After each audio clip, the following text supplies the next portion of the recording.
Кітапханамызда рухани жаңғыру, ой сананың кемелдену тақырыбында өткізгелі отырған дөңгелек үстелімізге қош келдіңіздер. Бүгінде әлем жасанды санаға негізделіп барады.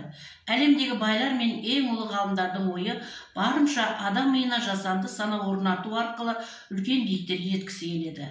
Бұл ғасыр талабы, даму сатысы, бірақ жан дүниені рухани өмірді аңсайтындар да бар. Елбасының болашаққа бағдар рухани жаңғыру мақаласының басты мәні де осында. Мақалада рухани және сандық деген сөздерге аса мән берілген. Біз сандық цифрлы Қазақстанды құру арқылы, яғни IT саласын меңгере отырып, жан дүниенің түйсіктің керектігін ескереміз.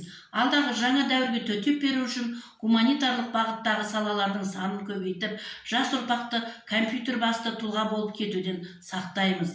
Жастардың кітап оқымауы, әлеуметтік желілер арқылы уақытын тиімсіз пайдаланатын ұрпақтың жағдайы бәрімізді алаңдатады. Басты себеп дамыған технологияның үздіксіз адам үшін оңай жағдай жасауы. Қазір ешкімнің ауыр дүниені көтеріп, жауапкершілік арқалағысы келмейді. Сондықтан рухани жаңғыруда қайта өсудің маңызы зор.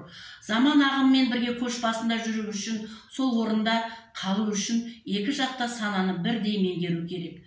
Жасанды және табиғи сананың ортасын тауып, үлкен жұмыстар жасауға болады. Ол үшін бағдарламалауды және кітап оқуды үйрену маңызды.